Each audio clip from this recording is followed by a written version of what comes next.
테슬라의 점유율은 앞으로 더 올라가기는 힘들 것 같다라는 게 제 개인적인 생각이에요. 왜냐면 앞으로 전기차 모델들 점점 더 많이 나와요.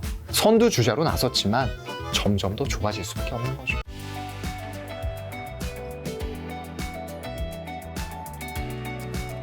자, 차장님과 지금 이제 몇 달째 계속 하고 있는 네. 외국인 기관 이제 매수 매도 종목 한번 해보려고 하는데 맞아요. 지난 한 달 또 외국인 기관이 가장 매수한 주식 네. 탑 10 한번 말씀해 주시죠. 맞습니다. 그 전에 여러분들 이걸 왜 매달 하냐? 이것도 굉장히 중요해요. 특히나 저희가 볼 때 이 거래소 쪽 코스피를 집중적으로 보잖아요. 제가 시가총액이 큰 종목들에서 주가의 흐름을 좌지우지하는 건 누구다라고 말씀드렸죠? 외국인. 기관도 중요하지만 외국인의 힘. 그렇기 때문에 저희가 외국인들이 달마다 어떤 종목을 사고 있는지, 그 종목의 흐름들이 어떻게 가고 있는지, 아니면 샀던 것들을 계속 사는지 파는지, 이거를 체크해 드리는 겁니다. 네. 그래서 여러분들 이걸 반드시 잘 체크하고 접근을 하셨으면 좋겠고요. 일단 매수 쪽. 외국인들 먼저 볼까요? 외국인의 매수 먼저 보도록 하겠습니다. 이 기간은 2022년 11월 1일부터 오늘 현재까지, 사실상 어제까지예요. 어제까지 외국인들이 매수한 종목입니다. 제일 위에 보면은 뭐 변함없이 올라와 있죠. LG 에너지 솔루션. 뒷자리가 8이었으면 좋았을 텐데 8883입니다. 8,883억을 매수를 했어요. 이거 뭐 제가 이거 아까도 말씀 많이 드렸고 더 이상 이거는 말씀 안 드려도 될 것 같아요. 여태까지 제가 배터리 따는 완성차와는 다르게 봐야 된다라고 엄청 강조드렸죠. 그리고 앞으로는 LFP 배터리다, 하이니켈 배터리다. 그것도 말씀드렸기 때문에 이 정도로만 하겠습니다. 엄청 유망합니다, 여러분들. 밸류를 높게 받아야 되는 이유도 말씀을 드렸어요. 자, 여기까지만 줄이고요. 자, 이거 3위를 먼저 말씀드릴게요. 3위에 보면은 삼성 SDI도 같이 올라와 있죠. 제가 아까 배터리 뭐 두 개 봐야 된다라고 말씀드렸죠. LG 에너지 솔루션, 삼성 SDI. 이것도 여기에서 줄이도록 하고요. 지금 BMW가 삼성 SDI하고 아마 이제 양산 시작할 것 같아요. 4680 배터리 들어가면은 원통형으로 이게 에너지 밀도를 더 키운 거예요. 지름이 21, 높이가 70이었는데 이게 지름이 46, 높이가 80이 돼버리는 겁니다. 그만큼 원통의 부피가 커지면서 에너지 밀도도 커지는 거죠. 근데 그만큼 무게는 비례해서 더 많이 늘어나진 않는다는 거예요. 왜냐하면 이게 예전에는 811 이렇게 쓰다가 지금은 막 9반반 이렇게 들어가는 게 돼버리는 거죠. 그래서 이런 무게를 더 줄이면서 에너지 밀도를 높이는 이런 배터리들이 결국에는 대세를 이룰 것이다. 특히나 BMW 독일차 이런 데서 LFP 배터리 잘못 썼다가 망신당해요. 정말 지금 망신당합니다. 중국 로컬 업체에 들어가고 테슬라 쪽에만 들어가는데 테슬라 지금 점유율 어떻게 되고 있죠? 떨어지고 있어요. 이게 1년 전만 하더라도 테슬라가 북미에서 차지하는 점유율이 80% 이상이었어요. 독보적이었죠. 왜냐하면 그때는 생산 전기차 쪽으로 할 수 있는 데가 별로 없었어요. 근데 지금은 우리나라가 현대차, 기아차가 빠르게 수소 쪽에 이거 하려던 제네시스단으로 원래 수소차 하려고 했었잖아요. 근데 그걸 빠르게 일단은 보류를 시켰습니다. 왜냐? 시장성, 경제성, 생산성이 없으니까. 1년에 전 세계에서 팔리는 차가 10,000대가 안 되잖아요. 그렇다 보니까 생산성이 전혀 없죠. 그러니까 빠르게 놓고 2차 전지 조금 늦었긴 했는데 이거 따라가긴 가야 돼 라고 생각하고 있었을 거예요. 잘했습니다. 정말 잘했어요. 그러면서 북미에서 9%까지 점유율 올리고 2위를 했다라는 거예요. 이거 정말 역사적인 사건입니다, 여러분들. 그거 어떻게 그렇게 할 수 있었냐. 빠르게 전환을 우리가 그동안에도 준비해 왔고 이걸 수소를 빠르게 접어놓고 이쪽으로 집중했기 때문에 그랬던 거예요. 선택과 집중이죠. 그랬는데 GM이라던가 이런 쪽은 생산 차질이 생겼고요. 폭스바겐, 포드, 스텔란티스 이런 쪽들 합작사 세우긴 하지만 기존의 내연기관차에 대한 부분들을 이게 약간 고집이라고 해야 될까요? 그걸 못 버렸던 거죠. 전기차의 흐름, 트렌드를 빠르게 못 읽었던 거예요. 그렇다 보니까 이 테슬라라는 신생 기업에게 이런 굴욕적인 점유율 패배를 당한 거죠. 하지만 이게 계속 될까라고 제가 계속 반문 드렸었던 거 여러분들은 기억하실 거예요. 어쩔 수 없습니다. 내연기관차 공룡들이 전부 다 그쪽으로 바꾸고 이쪽 차량들은 전부 다 지금 테슬라도 픽업 엄청 큰 트럭 이번에 내놨어요. 근데 픽업 트럭이라던가 이런 것들에서 기존의 내연기관차 공룡들이 훨씬 더 강점을 가지고 있다는 거예요. 근데 그런 쪽들이 이제 바로바로 생산해서 내놓기 시작하면은 점유율 떨어지는 건 자명한 겁니다. 거기다가 현대차, 기아라고 점유율 9% 이상으로 계속 늘릴 수 있을까요? 떨어져요. 그렇기 때문에 테슬라, 물론 개미들이 많이 매수한 것도 있어요. 동학개미건 서학개미건 안타깝지만 그냥 다 개미입니다. 그래서 개인들이 매수하는 거 저 별로 안 좋아해요. 이미 서학개미들 많이 매수한다라고 했을 때 이거 떨어지겠네 라고 생각을 했죠. 거기다가 점유율도 하락할 수밖에 없는 구조. 복합적이죠. 외국인 기관들은 그거 알고 팔았을 거고요. 제가 그때 트위터 이거 여기서 얘기했는지 모르겠는데요. 일론 머스크가 트위터 지분을 사기 위해서 테슬라 지분 매도했다라는 거 나왔었잖아요. 어떻게 보면 현명한 거였다. 왜냐하면 본인이 완성차 업체를 하고 있는 거를 본인도 하고 있는데도 불구하고 그쪽 지분을 매도해서 트위터를 사는 이유가 뭘까? 주가의 하락을 어느 정도 예견을 했던 거죠. 점유율이 우리가 떨어지겠다. 그거를 알고 있었던 거죠. 그게 이제 주가의 하락으로 연결이 됐던 거죠. 그래서 안타깝지만 일단은 테슬라의 점유율은 앞으로 더 올라가기는 힘들 것 같다라는 게 제 개인적인 생각이에요. 네. 왜냐면 앞으로 전기차 모델들 점점 더 많이 나와요. 거기다가 신생 업체들도 다 뛰어들 거예요. 그렇다고 하면은 테슬라의 입지는 선두주자로 나섰지만 점점 더 좁아질 수밖에 없는 거죠. 현대차, 기아도 마찬가지입니다. 차량은 물론 잘 만들었어요. 굉장히 안타까운 부분이에요. 차량만 놓고 보면은 소비자들의 선택지를 받는 게 맞아요. 또 각 매거진이라던가 카 매거진 이런 데에서 다 발표할 거예요. 에너지 밀도, 전비 굉장히 잘 만든 차야. 충전 시간도 짧아. 거기다 가격까지 싼 애가 나와야 되는데 그게 안 될 수 있다라는 거죠. 그게 안타까운 거죠. 네. 그래서 그 정도까지만 일단은 얘기를 드리고요. 어차피 이따가 뭐 매도 쪽에 기아가 또 잡혀 있습니다, 여러분들. 2위가 삼성전자예요. 네. 근데 이거는 이제 조금 오류가 생길 수 있죠. 11월에는 많이 샀어요. 근데 12월 들어와서는 조금은 주춤하고 있다. 그래도 하이닉스보다는 낫다 정도로만 설명드리고요. 삼성전기가 4위에 위치해 있습니다. 이거 안 좋다 했죠. 하지만 삼성전기 이렇게 올라왔습니다, 결국은. 외국인 지분율 늘리잖아요. 네. MLCC 안 좋고 뭐가 안 좋고 하지만 결국에는 수급의 힘으로 올렸단 거예요. 그리고 잠깐 꺾였지만 다시 싼 곳 좀 만들면서 매물대를 돌파하기 위한 시도를 착실히 해나가고 있다라는 거죠. 자, 보세요. 야, 여기서 보면 삼성전기 외국인들 이런 식으로 수급을 늘리기 시작하니까 주가가 올라가는 거죠. 이때부터였네요. 9월 23일부터 해서 외국인들은 들어오고 있고요. 투신, 연기금도 가끔씩 이제 붙어주죠. 이런 식으로 중간중간에 파는 것도 있습니다. 하지만 대체적으로 외국인들이 끌어주면서 일단은 주가는 우상향을 아직까지는 그리고 있다. 그래서 아무리 안 좋은 종목이라도 자 보세요. 주봉 월봉으로 갔을 때는 위치들이 나오는 거예요. 이런 식으로. 네, 이런 식으로 조금만 더 떨어졌으면 저는 여기에서는 상당 부분을 포트 비중을 고객분들 거 샀을지도 몰라요. 10만 원 초반까지 떨어졌다고 하면.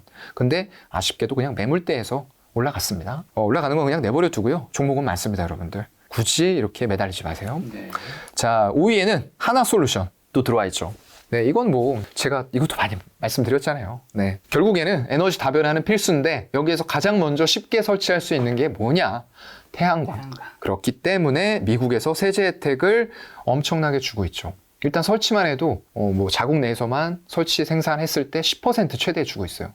근데 전기차 생산 시설 관련된 거 몇 퍼센트 주냐? 30% 준다니까요, 여러분들. 근데 전기차 생산 시설을 안 할 이유가 있나요? 근데 중국이 들어와서 거기다가 할까요?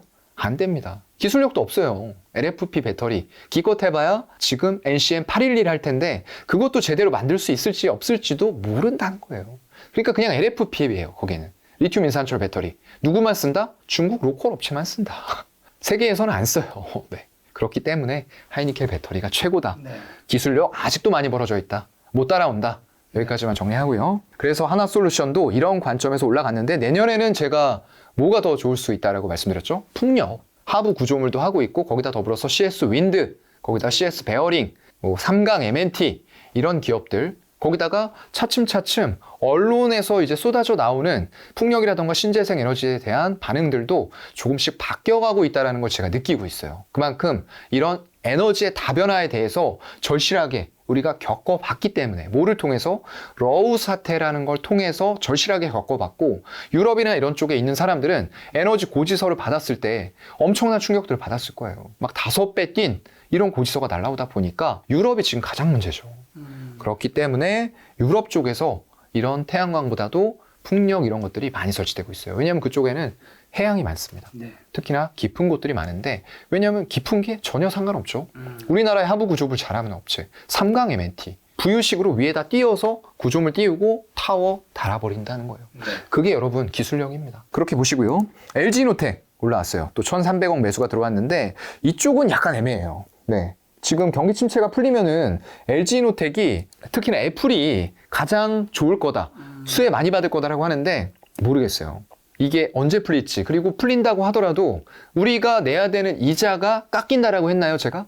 안 깎여요. 일단 올라와 있는 이자는 내년 정도까지는 떨어질 가능성은 없어요. 올해 12월에 25bp 또는 50bp 올리고, 그리고 기준 점도표 상에서 금리가 내년에는 굉장히 슬로우해질 거예요. 이렇게 올리던 거 없어요. 그냥 이 정도로 가면서 한 25bp 한 번 정도 올릴까 말까? 지금으로서는 그런 상황이에요. 그렇다 보니까 이 투자 쪽으로 위험 자산에 어떤 안전 자산에 있는 게 이동, 머니 무브를 해오는데 우리가 소비의 관점에서 보면 다를 수가 있다는 거예요. 왜냐하면 미국 쪽에는 렌트라던가 이런 쪽들 주거 비용이 월세로 다 나가요. 그렇다 보면 계속 금리는 올라 있고 비싸게 내는 건 계속 지속이 된단 말이죠. 피크아웃을 하더라도. 그래서 이런 쪽에 애플을 내가 살 수 있을까? 이 생각을 하게 되는 거죠. 중국도 마찬가지고요. 여기까지 얘기해서 LG이노텍 얘기하고요. 그래서 주가 흐름은 일단은 121선을 제대로 못 뚫어요. 그래서 지지는 또 봤는데 글쎄요. 외국인들 지분율 늘어나는 거랑 접근한다라고 했을 때는 한번 사볼 만한 자리긴 해요. 근데 이제 중장기적인 관점으로 봤을 때 아까 말씀드렸다시피 실적이 피크아웃해서 꺾일 수 있는 시점에 다가온 게 벌써 주가가 40만 원 넘겼던 게 이게 굉장히 그동안에도 실적 좋았어요, 사실. 근데 우리가 싫어하는 피크아웃이 여기서도 온 거예요. 그렇다고 하면은 우리가 이미 경험해봤죠.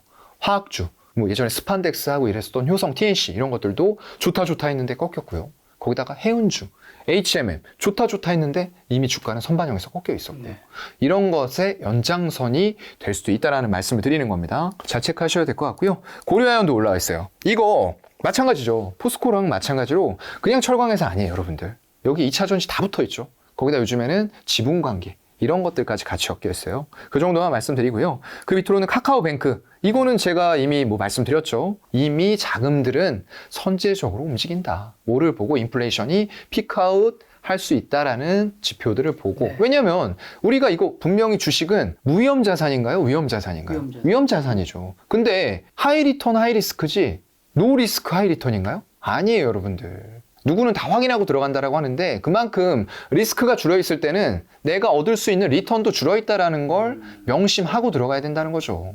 이미 다 확인하고서 들어가는데 나 하이 리턴 얻을 거야. 이거는 말도 안 되는 거죠. 말도 안 되는 거죠. 그래서 그런 관점을 초기에 잡고 싶다라고 하면은 뭘 보시라고 했죠. 기술적인 관점, 거래량, 외국인 동향 이런 것들이 선제적으로 내가 공부가 되어 있어야 된다. 그거 말씀드렸습니다. 그 밑으로는 롯데케미칼이에요. 이것도 아까 마찬가지로 말씀을 드렸죠. 이 전통 화학 쪽 부문이 좋아지고 있다. 실적이 이게 피크아웃이 무섭지만 바텀업이라고 하죠. 바닥에서 계속 안 좋은 길을 걷고 있는데 올라갈 기미가 보이네 라고 하니까 선제적으로 롯데케미칼이 움직이면서 자 이거 일봉입니다, 여러분들. 이런 식으로 올라왔던 거예요. 안 좋은 거 맞는데도 올라온 거예요. 쌍바닥도 찍어줬죠. 정확히 살 시점을 줬습니다. 그러면서 외국인들 지분율 늘어났죠. 그럼 이 구간에서 우리는 샀어야 되죠. 그죠? 네. 그런 부분들. 이걸 모르면 여러분들이 여기서 살 수가 없어요. 첫 번째는 당연히 못 사려니와 외국인 지분율 늘어나는 걸 못 봤는데 내가 이걸 살 수가 있을까요? 못 사죠. 주봉 월봉으로 봤을 때는 아직도 떨어질 만한 자리지만 여기에서 굳이 그어보자면 또 지지받을 자리 나왔어요. 네, 여기 나왔죠. 15만 원 정도에서요. 이런 것들을 알아야지만 여러분들이 선제적으로 주가가 내가 이걸 이미 다 롯데케미칼 좋고 뭐 어쩌고 저쩌고 얘기 나왔을 때 주가 보잖아요. 이미 이런 데 가 있는 거죠. 이런 데. 19만 원에서 보고 샀다가 이렇게 물리는 거죠. 그러면 안 된다는 거예요. 그래서 기술적인 공부가 반드시 필요하다. 기본적 분석만 보시는 분들은 이런 거 못 봐요. 그래서 필요합니다, 여러분들. 자, 지금 매수 상위 1, 2, 3, 4, 5, 6, 7, 8, 9까지 맞네요. 그러면 마지막 10위 보겠습니다. 두산바켓. 이것도 다 말씀드렸던 거예요. 이거 기계 쪽 왜 좋다라고 제가 말씀을 드렸죠. 기계 장비 쪽. 지금 각국의 원자재 가격들이 다 올라오잖아요. 거기다가 미국이라던가 유럽 이런 쪽들 법안 만들어가지고 인프라 투자 계속하고 있어요. 그런데다가 광물들이 가격이 올라와 버리니까 예전에는 채산성이 안 맞았던 광물들의 채산성, 경제성이 맞아가고 있다는 거예요. 그렇다 보니까 예전에 이거 이렇게 밑에 너무 깊이 묻어있던 거는 못 꺼내겠네 했는데 지금 꺼낸다는 거죠. 그렇다 보니까 이걸 꺼내기 위한 기계 장비의 발주가 엄청 늘어나는 거죠.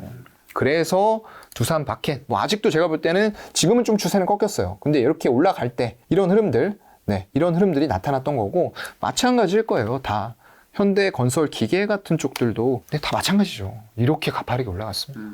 네, 그건 지금도 지속이 되고 있고요. 지금 네옴시티 700조에 달하는 그런 쪽에서도 결국 이런 장비들 다 필요합니다. 그렇기 때문에 아직 주가는 꺾였지만 실적이 꺾인다라고 볼 수는 없을 것 같아요. 자, 10위까지 두산 바켓 외국인 매수 봤고요. 그러면 기관 매수 한번 보도록 하겠습니다. 자, 포스코홀딩스가 1위네요. 네, 2,700억 가까이 매수했어요. 근데 아까 말씀드린 대로 외국인들은 지분율 계속 줄였어요. 네, 이런 관점은 연말 연초까지도 외국인들이 만약 계속 매도한다. 이런 부분은 조금 이제 경환명에서 꺼낼 수 있는 리튬과 포스코 염호 가치가 단기간으로 너무 과대평가된 부분들. 탄산 리튬이 올라가면서 3,300억에 2018년도에 샀던 게 지금 250조, 300조 얘기 나오고 있는 거예요.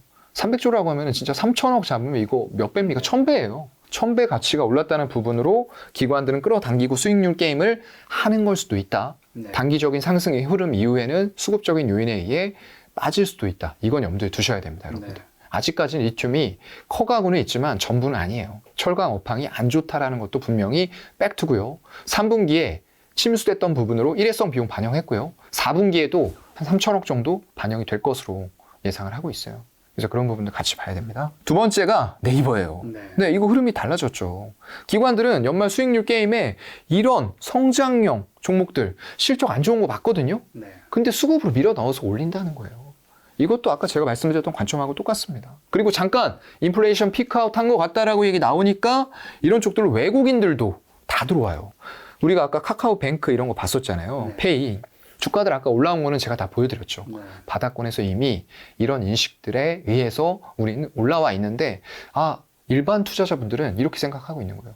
이거 실적도 없이 올라온 건데 뭐 끝나겠지. 그리고 주가 올라올 때도 이제 그런 인식들을 못하고 계셨던 거죠. 이런 데서 투자의 기회가 나오는 겁니다. 그런 거 보셔야 될 것 같고요. 3위는 LG화학. 뭐 LG 에너지 솔루션과 워낙에 시너지 효과 크게 나오는 쪽이잖아요. 그렇기 때문에 따로 떨어져서 분사됐지만 각각이 밸류를 받고 있는 상황들, 그리고 LG화학이 미국에 갖추고 있는 이런 소재 쪽에서의 강점을 봤을 때는 지금 주가 과도하지 않다고 봅니다. 저는 그렇게 보고요. LG전자를 최근에 좀 기관들이 매수를 했어요. 1,370억 매수했는데요. 나쁘지 않습니다. 바닥권 정말 살 게 많이 줬죠? 한 3중 바닥 정도 줬네요. 9월 말에서 10월 달에 3중 바닥 78,000원대에서 많이 줬어요.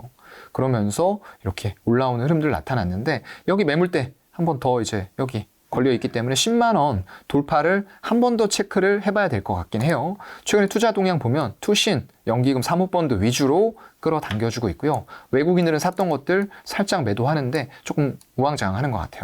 그래서 이거는 조금 더 보시면 좋을 것 같다. 왜냐면 지금 다 이제 접어버리고 전장 쪽에 집중을 하고 있어요. 굉장히 미래 먹거리인데 아직까지도 좀 회복돼야 될 부분들은 가전 이쪽이 캐시카우 역할을 해줘야 되기 때문에 지금의 인플레이션의 상황들이 조금은 끝나야지만 이쪽에서도 캐시카우 역할을 해주고 전장 쪽에 밸류까지 붙이면서 같이 다시 올라갈 수 있을 만한 환경이 만들어지겠다. 근데 이것도 월봉으로 가보면 떨어질 지점 명확하죠. 120 월선과 매물대가 지지하고 있어요. 이런 자리 사야 되는 거죠. 8만 원이요. 이렇게까지만 보여드릴게요. 보여드리고요. 그 밑으로 삼성전자 중복되기 때문에 뭐 말씀은 따로 안 드리고요. 현대로템 많이 샀습니다. 이거 지금 철도 쪽뿐만 아니라 뭐 K2 전차 이런 얘기 계속 나오고 있는 쪽이에요. 그래서 제가 이 현대로템 아마 말씀드렸던 거 지난 쪽 찾아보시면은 제가 월봉상으로 봤을 때 어디까지 간다라고 말씀드렸죠? 여기였어요. 38,000원 갈 겁니다. 간다라고 보고 있고요. 왜냐하면 지금 이쪽의 본업이 사실 철도 차량 이런 쪽이에요. 그런데 지금 인프라 제가 각국에서 만들고 있다라고 했죠. 거기다가 네옴시티 이런 쪽 수소 트램 얘기 다 나오고 있어요.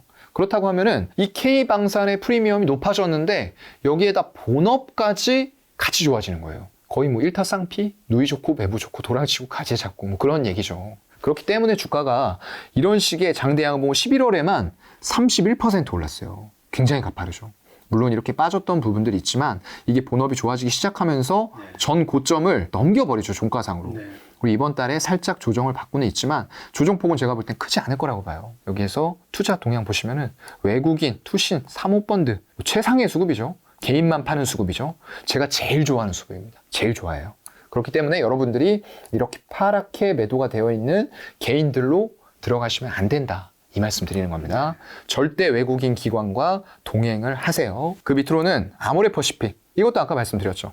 사고는 있어요. 수급으로 끌어당기고 있는데 과연 이게 계속 갈 거냐에 대해서는 생각해 볼 필요가 있는 거죠. 여기 이제 매물대 또 왔네요. 14만 원을 돌파할 수 있을까가 관건이 될 것 같은데 오늘 수급도 나쁘진 않을 거예요. 아, 근데 외국인들 보세요. 매물대 다가오니까 수량 줄이죠. 11시 20분. 34,000에서 26,000, 16,000. 이게 만약에 1시 20분에 매도까지 돌아선다 라고 했을 때는 일단은 화장품주는 시세는 1차적으로 끝났다라고 보는 게 맞을 것 같고요. 매물대가 좀 강력합니다. 그래서 기관이 끌어당기는 것도 한계는 있을 거예요. 이거 기관이 다 끌어당겨서 이런 식으로 외국인하고 올린 거거든요. 마찬가지죠. 그리고 그 밑으로 종목을 보게 되면 LG생활건강 이거 같은 거니까 뭐 따로 말씀 안 드리겠습니다. 둘 다 이제 설화수 그리고 후라는 대표적인 브랜드들을 가지고 중국 시장이 열릴 때 어느 정도 회복은 될 텐데 예전만큼 충성도 있게 설화수하고 후를 살까? 저는 그렇게 생각 안 해요. 어차피 OEM을 하는 곳들은 타격이 없을 수 있어요. 왜냐하면 어느 세계 어느 곳으로든 공급을 해서 그렇죠. 브랜드 런칭이 중요한 것이지 이 OEM 물질은 다 똑같습니다, 여러분들. 성분 차이 별로 없어요, 솔직히요. 네. 하지만 이 브랜드들에 대해서 어떻게 마케팅을 하느냐가 결국에 이 스토리를 만들면서 소비자의 구매 욕구를 끌어당기는 거죠. 그게 중요한 겁니다. 그래서 이런 자금력 면에서 중국에게 우린 밀릴 수밖에 없어요. 훨씬 더 큰 생산 시설 가지고 브랜드를 만들어서 로컬 브랜드가 전통적으로 강점을 가지는 곳이 중국이에요. 어느 기업들, 어느 나라의 기업들이 들어가도 힘을 못 쓰고 다 빠져나오죠. 우리나라도 롯데 엄청나게 큰 손실 보고 철수하고 뭐 애플 이런 데도 갔다가 힘들고 테슬라가 그나마 조금 이제 우호적인 관계 유지하고 있죠. 다 힘듭니다. 중국 들어가면요. 그래서 로컬 브랜드의 강세를 과연 자금력 면에서 이겨낼 수 있겠느냐. 어차피 마케팅도 여러분들 다 돈의 규모로 결정이 돼요. 얼마나 많은 광고를 뿌려주느냐, 얼마나 많이 노출되느냐, 그게 소비자들의 선택을 좌지우지할 수가 있다는 거죠. 예, 여기까지만 하고요. 네. 그 뒤로는 NC소프트 1,000억 정도 샀습니다. 최근에 흐름 나쁘지 않았어요. 네, 그리고 또 지금도 나쁘지 않아요. 이 매물대에 걸렸는데 이 밑으로 쑥 빠지는 게 아니에요. 이런 식으로 버티고 있다는 거예요. 역시나 이 리니지 IP에 제가 말씀드렸죠. 강대한 힘을 보여주고 있는 거다. 최근에 IP가 또 부각받는 기회가 있었어요. 이번에 그 재벌집 막내 아들 보시나요? 네네. 보시죠. 볼 수밖에 없어요. 네. 왜냐? 너무 재미있는 소재에다가 찰떡 같은 연기들을 두 배우가 보여주고 있잖아요. 송중기. 이성민, 송중기. 네. 완벽한 조합이기 때문에 이건 제가 웹툰을 보고서 보통 이 드라마화가 될 것인가 아닌가, 그리고 드라마가 됐을 때 어떤 캐스팅으로 대박이 날 것인가를 판단하거든요. 이건 무조건 대박 예감했어요. 레몽 레인이 근데 이 대박 IP를 확보하는데 자기 자본금의 74%를 쏟아 부었어요. 이거 안 되면 그냥 이 기업은 망하는 거였습니다. 근데 그만큼 저처럼 확신이 있었던 거죠. 그리고 송중기니까 또. 송중기 일단 기본은 하고 들어가요. 그렇죠. 근데 예상외로 뚜껑 열어보니까 이성민. 예, 이성민의 연기가 정말 찰졌죠.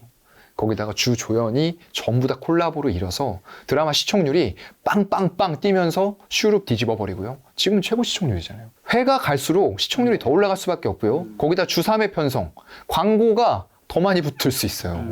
이런 것들의 IP를 확보를 했다라는 게 중요한 겁니다, 여러분들. 우영우 때 마찬가지로 드라마 대박 났어요. 그거 제작사 수익 많이 거뒀을까요? IP 확보가 제대로 안 됐어요. 이 IP의 확보는 굉장히 중요합니다. 그래서 정말로 막대한 자금, 내가 이거 망하면 진짜 회사 망할 수도 있는 건데 그걸 베팅을 했다는 거예요. 확신을 가지고. 그렇기 때문에 레몽레인의 주가가 가파르게 올라갔었죠. 이런 식으로 올라갔었죠. 자, 여기서 올라간 거 얼마입니까? 18,000원에서 35,000원. 2배가 넘게 올랐어요. 지금은 물론 이제 조정을 받죠. 이거 일봉으로 보면 안 보여요. 항상 길게 일봉보단 주봉, 주봉보단 월봉, 월봉보단 연봉. 월봉 찍어볼까요? 걸릴 수밖에 없죠. 여기 걸릴 수밖에 없죠. 윗꼬리까지 감안했을 때 39,000원 찍고 내려왔죠.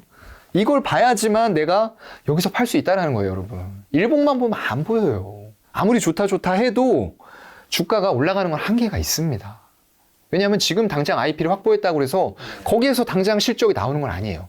물론 기대는 되지만 실적이 이 IP의 판권이라던가 여러 가지 부가가치 사업으로 확보가 되고 재방영 이런 것들로 해서 갔을 때에도 일단은 주가는 꺾일 수밖에 없는 흐름들이 월봉 매물대 윗꼬리에서 정확하게 나타나죠. 그럼 우리는 어디에서 팔아야 됩니까? 여기 34,000원대에서 39,000원 사이에서 샀던 거 룰루랄라 팔고 이제 또 추후를 노려보는 거죠. 이런 매물대 하단이라던가 28,000원대 이런 걸 볼 수 있는 힘이 있어야 된다는 거예요. 이런 거 못 보면은 2019년 918원이었네. 맞아요. 와, 뭐 1,000원 쳤어도 지금 이때는 이제 좀 일이 있었던 때죠. 2018. 30배네. 네. 금융상으로 조금 안 좋았던 때가 이렇게 한 번씩 이거 뭐 코스피 차트 봐도 마찬가지였어요. 2018년 이때죠. 예, 이때 이렇게 꺾였을 때. 이렇게 꺾일 때 생각보다 작은 종목들, 실적 못 내는 종목들, 고PER주 이런 것들 심하게 꺾여요. 네, 뭐 카카오하고 네이버, 카카오뱅크 페이 이런 거 꺾인 거 보셔서 뭐 잘 아시겠죠. 네, 그래서 제가 이제 얘기가 좀 딴 데로 샜는데 이 IP의 확보, 무형자산인데 네. 엄청 중요한 거예요. 네. 그래서 리니지도 이 NC소프트의 초거대 IP입니다. 그렇기 때문에 이걸로 인해서 결국은 실적이 좋아지는 시장에서는 유동성들이 다시 들어왔을 때 이런 대형 종목을 살 수 있다라고 외국인들이 생각을 하는 거죠. 그러면서 이렇게 끌어당겨 준 거예요. 일봉상으로. 외국인 지분율 계속 늘었잖아요. 이때부터요. 이런 흐름들이 지속이 되고 있고 흐름이 다른 게임주 대비해서 달라요. 이 매물대에 막히긴 했는데 크게 밑으로도 안 빠져요. 그럼 우린 이 매물대에서 사야 된다는 거예요. 44만 원대요. 보세요. 크래프톤 하나만 보여드릴게요. 자, 어떻습니까? 이래요. 완벽하게 다르죠. 크래프톤도 나쁜 기업 아니에요. 현금성 자산도 굉장히 많고요. 이번에 프로스토 칼리토콜 이런 쪽에 게임 내놨는데도 주가가 이렇단 말이에요. 결국에는 이 리니지의 힘을 외국인들이 다시 한번 믿고 지분을 늘리는 게 아닌가 이렇게 생각합니다. 자, 거래소 쪽 다음 이어서 제가 좀 보게 되면요. NC소프트 밑으로 마지막이죠. 한국전력.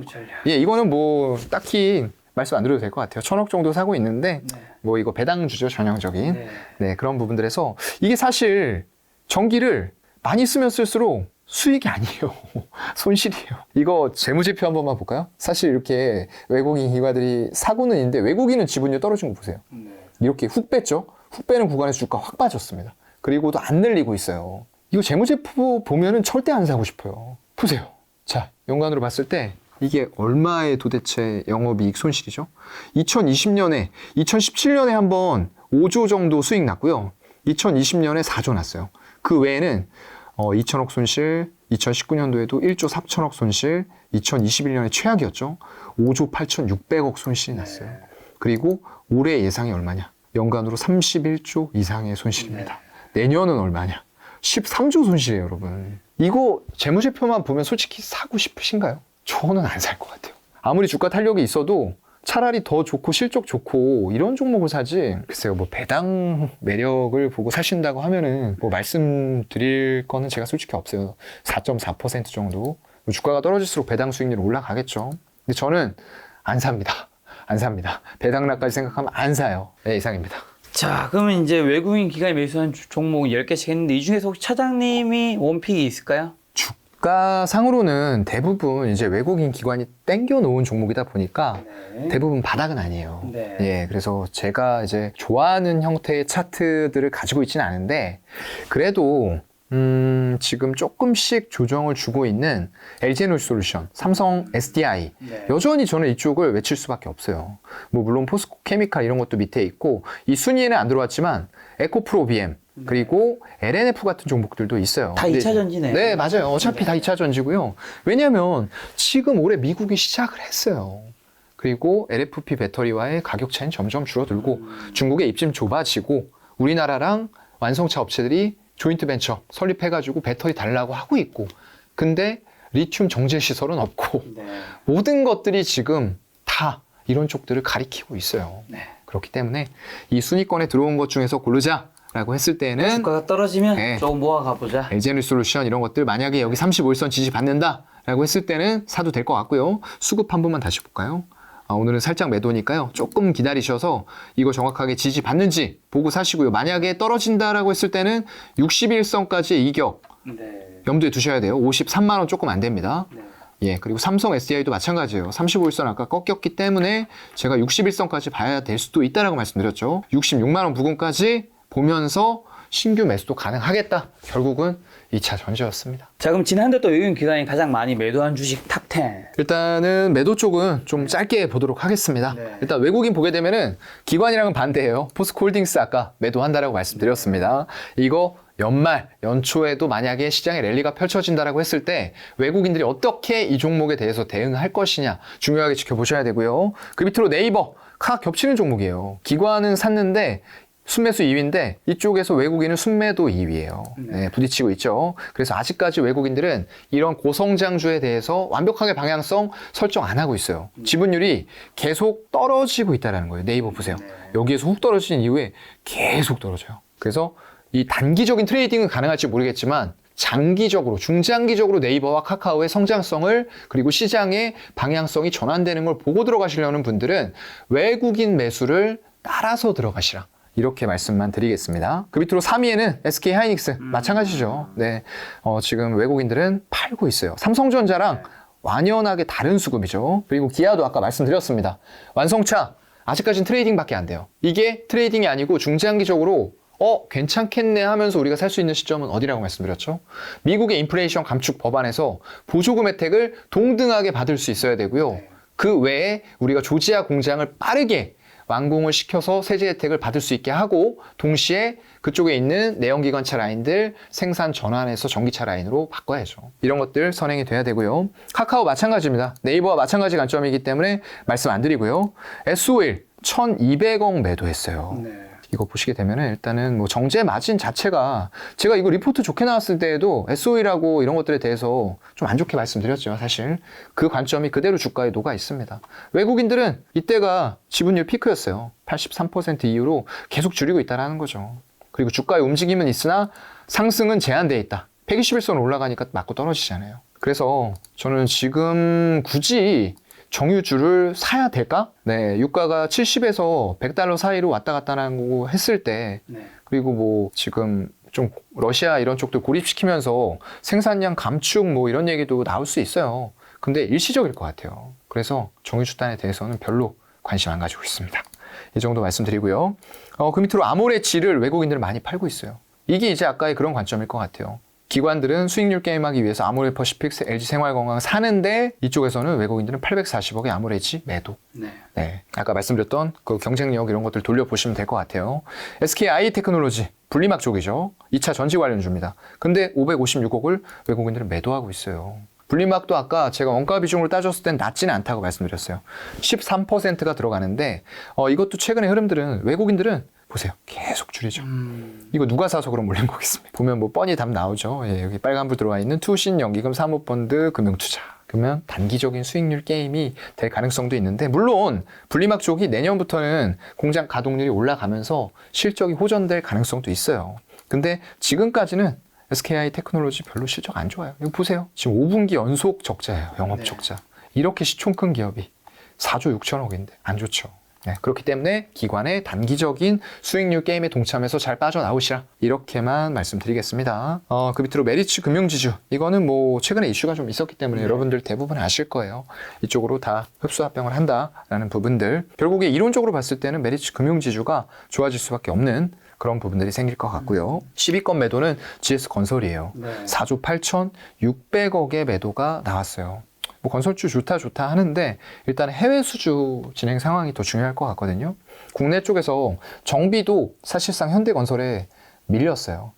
그래서 2014년도에 GS건설이 세웠던 기록을 현대건설이 이미 깼고요. 해외 쪽의 플랜트라던가 이런 쪽들로 강점이 있는 현대건설, 삼성 엔지니어링, 현대 엔지니어링, 삼성물산 이런 쪽들 위주로 보시면 좋을 것 같습니다. 자, 기관 매도. 네, 10위까지 외국인 매도 봤고요. 기관 매도 보겠습니다. LG에너지솔루션은 또 많이 매도했어요. 반대되는 양상들. 왜냐하면 생각해보세요. 이게 참 안타까운데요. 외국인들은 중장기로 이 우리 배터리 3사의 방향성을 굉장히 좋게 보고 있어요. 근데 기관은 단기적으로 수익률 게임을 돌려야 되다 보니까 자금은 없죠. 이런 데서 매도 나오는 겁니다. 그러면서 딴 것들을 사서 이런 식으로 포스코홀딩스 외국인들 파는 거 사서 끌어올리고요. 네이버 사서 끌어올리고요. LG생활건강, 아모레퍼시픽 이런 거 사서 상대적으로 가볍게 끌어올리고 있다는 거죠. 굉장히 안타깝습니다. 네, 지분을 다 외국인들에게 넘겨주고 있어요. 중장기로 이런 것들이 얼만큼 갈지 얼마나 시총이 될지 저도 솔직히 잘 모르겠어요. 근데 미래는 굉장히 밝습니다. 포스코케미칼 네, 이런 것들은 뭐 밸류가 에코프로비엠이나 LNF 대비해서 좀 과도하게 단기간에 먹여진 부분들에서 차익 실현 괜찮다라고 보이고요. 하지만 주가는 향후에도 계속 2차 전지와 묶여서 양극재, 음극재 프리미엄을 동시에 가지고 있기 때문에 갈 수 있다. 삼성 SDI 말씀드렸고요. 주산 파켓도 아까 여기서 말씀을 드렸죠. 네. 외국인은 상위 10위 매수했지만 기관은 팔았다. 이것도 뭐 단기적인 관점에서 한번 주가가 흔들리는 폭에서 차익 실현은 괜찮을 수 있다고 봐요. 현대차, 외국인들은 기아를 많이 팔았고 기관은 현대차 많이 팔았어요. 이게 제가 아까 말씀드린 그게 그대로 반영이 되는 거죠. 네. 왜 완성차를 2차 전지주로 묶어서 같이 주가를 안 올리는가? 딱 이겁니다. 그리고 LIG 넥스원도 한 1,000억 정도 네. 차익 실현했네요. 이런 건 뭐 중간중간 차익 실현이니까 크게 의미 두지 마시고요. 다만 K 프리미엄, K 방산의 프리미엄은 점점 높아지고 있다. 네. 수주 잔고 많이 쌓여 있다. 네. 이건 팩트입니다. LG노텍도 아까 다 말씀드렸죠. 네. 기아도 있었고요. 거기다가 SK 이노베이션 이것도 말씀드렸어요. 뭐 정유주는 기본적으로 제가 별로 안 좋아하는 쪽인데 여기는 이제 문제 또 2차 전지 쪽도 문제죠. 다른 쪽들은 실적 잘 내고 있는데 수율이 안 나오다 보니까 네. 2차 전지도 언제 흑자 전환할지 뭐 올해 얘기도 나오긴 나오는데 모르겠어요. 좀 봐야 될 것 같고요. 일단 물적 분할이 어떻게 될지 모르겠어요. 인적 분할을 해서 차라리 네. 기존 주주들에게 SK 이노베이션 가지고 있는 주주들에게 주식도 SK 온 주식도 주면 좋을 텐데 네. 그렇게 하면은 이게 밸류를 아마 상장할 때 제대로 못 받을 수도 있어요. 이게 완벽하게 떨어져 나와야지만 정유 아니고 너는 이제 2차 전지로만 밸류 쳐줄게 라고 하면서 IPO 자금들이 더 원활하게 들어올 수가 있는 거죠. 사실 그것 때문에 물적 분할을 하는 거거든요. 네, 자금들 유치해서 어차피 이쪽은 장치 산업이기 때문에 투자비가 많이 들어갑니다, 여러분들. 그리고 마지막 OCI 이것도 제가 다 말씀드렸어요. 태양광 모듈은 좋게 보는데 폴리실리콘 안 좋게 본다라고 말씀드렸습니다. 이거 그대로 나타나고 있죠. 주가 흐름만 보더라도 못 올라가죠. 네, 못 올라가죠. 주봉, 월봉 참 안타깝습니다. 네, 안타깝고요. 이거 뭐 대조해서 하나만 보여드리면 하나솔루션 견조하죠. 주가로 완전 다르죠. 여러분들 OCI 굳이 접근 안 해도 돼요. 그리고 현대에너지솔루션도 굳이 안 해도 되고요. 하나솔루션 하나만 보시면 됩니다. 자, 이 중에서 그러면 차장님도 꼭 팔아야 한다고 생각하시는 종목이 있다면 한 개 정도만. 포스코 케미칼 차익 실현하는 것도 괜찮을 것 같아요. 물론 외국인들도 많이 사고 있긴 하는데 이쪽이 어차피 이제 양극재 쪽에 프리미엄을 받고 있고 음극재도 하기 때문에 양쪽 프리미엄으로 밸류를 근데 너무 비싸게 받고 있어요. 에코프로비엠이나 LNF 대비해서 내년 포워드로 봤을 때 2배 정도 받고 있거든요. 그렇다고 하면 분명히 작은 밸류의 메리트를 느낄 구간이 다가온다는 거죠. 그래서 저는 오히려 이쪽 수익 나신 분들 숏 치시고 매도하시고 오히려 에코프로비엠, LNF 이런 쪽들에 대해서 매수할 수 있는 기회가 좀 온 것 같기도 하다.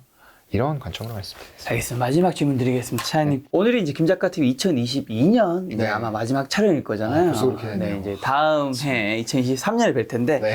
2023년 돈은 좀 어디로 이동한다고 보시는지 V 네. 시그널 어디에 있을까요? 글쎄요. 뭐 제가 그거를 뭐 정확하게 예측은 할 수 없습니다만 네. 일단은 계속 지금 이제 이 영상에서 말씀드렸던 대로 네. 위험 자산이 일부 안전 자산에서 위험 자산으로 머니 무브가 생기긴 했어요. 근데 이제 우리가 확인해야 될 것은 이게 지속적으로 인플레이션이 피크아웃하고 경기 침체 우려가 어느 정도 덜어지고 중국에서 이런 코로나 제로 정책을 풀어주면서 중국 경기가 좀 살아난다라고 했을 때, 그리고 러우 사태도 조금 진정이 되고 러시아에서 이제 빠져나가고 우크라이나가 재건하고 이런 여러 가지 사항들이 복합적으로 만들어지면은 굉장히 또 큰 시장이 일어날 수 있는 것도 사실이에요. 그렇기 때문에 여러분들 너무 시장을 부정적으로 보는 건 좋지 않은 것 같아요. 이성적으로 냉철하게 보는 건 좋은데 너무 부정적으로만 보시면은 투자할 기회들을 다 놓쳐요. 그리고 거기다가 기본적인 분석만 중시하시면 투자할 기회 다 놓쳐요. 이미 내가 투자하려고 들어가 있을 때는 50% 아까 보여드렸던 대로 카카오페이 100% 올라와 있다는 거예요. 굉장히 안타까운 순간들이 될 수가 있거든요. 그리고서 뒤늦게 이제 따라가 볼까 하고 하면은 외국인 기관들 샀던 것들 막 팔면서 그냥 또 주가는 쭉쭉 빠지고요. 네. 일단 기본적인 분석도 중요하지만 여러분들 항상 제가 강조드리는 건 기술적인 분석이 중요합니다. 그렇기 때문에 여러분들 이런 것들을 뭐 싫어하시는 분들도 있을 거예요. 근데 싫어해야 되는 게 아니고요. 이거 반드시 공부하고 알아야 되는 부분들이에요, 여러분들. 그게 제가 제일 안타까워요. 그래서 그런 것들도 꼭 하시면서 이렇게 투자의 맥을 양쪽에서 다 한 가지 무기, 뭐 창만 가지고 있는 것보다 이렇게 창으로 찌르면서 방패로 막으면서 하면 더 좋잖아요. 두 가지 무기를 가지고 간다. 기본적 분석, 기술적 분석의 공부가 다 돼 있는 사람은 창으로 막고, 창으로 찌르면서 방패로 막을 수도 있는 거잖아요.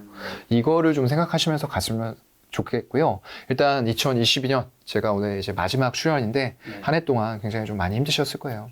많이 고생하셨고 저는 이제 2023년 새해에 또 여러분들을 뵙고 좋은 말씀을 드릴 수 있는 시장 환경이 좀 펼쳐졌으면 좋겠습니다. 알겠습니다. 차장님과는 2023년에 뵙도록 하겠습니다. 오늘 만난 손님은 사양가 차장님이었습니다. 지금까지 여러분 소중한 시간 함께 해주셔서 정말 감사합니다. 오늘도 김 작가였습니다. 고생 많으셨습니다. 네, 고맙습니다.